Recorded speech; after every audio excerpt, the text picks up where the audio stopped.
আচ্ছা তোদেরকে কতবার করে বলেছি বলতো যে বেরোনোর আগে একটা ফোন করে দিবি। আর নতুন সদস্য বাড়িতে আসছে, একটু তো ঠিকঠাক হয়ে থাকতাম নাকি? কই ঠিকঠাকই তো আছো। তুমি চুপ করো তো। আচ্ছা মা, এই সদস্য বলে যখন মেনেই নিয়েছো তখন আর এসব সাজিয়ে গুছিয়ে কি লাভ? আমরা যেমন তেমনটাই দেখুক না। এসো এসো এসো। ঠিক কথা বলেছে, চল চলো চল। এই যে ইনি হলেন আমার মা আর উনি বাবা। ও মা, কি সুন্দর মুখখানি গো। হ্যাঁ, অথচ কপালটা দেখো, ও যে কার বাড়ির মেয়ে কে জানে।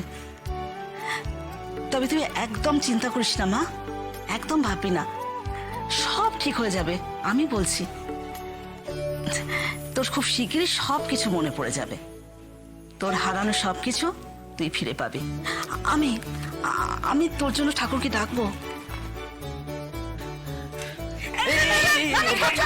প্রণাম প্রণাম করছো কেন? তোমার মাথায়, তুই মাথায় চোট পেয়েছো না? আগে চোট সারবে তারপর প্রণাম করবে, বুঝলে? আমরা তোমাকে এমনিতেই অনেক অনেক আশীর্বাদ করছি মা, তুমি তাড়াতাড়ি সুস্থ হয়ে ওঠো। আমি এখন অনেক সুস্থ আছি। আপনারা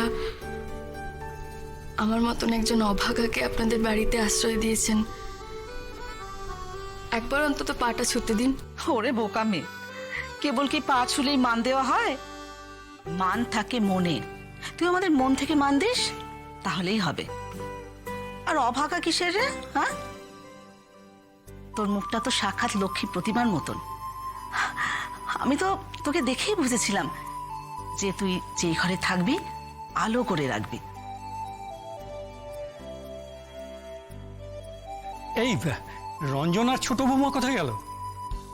রঞ্জন, রঞ্জন বাইরে আয় রে তোরা। এই রঞ্জন। এই তো এসে গেছি। কি হয়েছে বলো? আসলে কি বলতো, পুচকে দুটোকে পড়াতে বসিয়েছিল, ওই জন্য একটু সময় লাগলো আর কি আসতে। আর বলো না, ওরা তো বাইরের মানে নতুন মানুষের গন্ধ পেয়ে বই খাতা সব লাটে তুলে দিয়ে এদিকে ছুটে আসছিল। সরি সরি সরি, আমি প্রচুর কথা বলি। আমি রঞ্জন, আর ও আমার ওয়াইফ গীতশ্রী। ও দিদি ভাই, ও তো এতগুলো মানুষকে দেখে একেবারে ঘাবড়ে গেছে। আর বলিস না, আসলে কি বলতো, হসপিটালে তো এতদিন আমাদের দুজনকে ছাড়া কাউকে দেখেনি না। আচ্ছা শোনো, এটা আমার পরিবার, হ্যাঁ? সবার নাম তোমাকে মনে রাখতে হবে না, ওসব চাপ কিন্তু তুমি একেবারেই নেবে না। যতটুকু মনে থাকবে ততটুকু দিয়েই চলবে, ঠিক আছে? তবে হ্যাঁ, তোমাকে কিন্তু একটা কথা আমি অবশ্যই বলবো,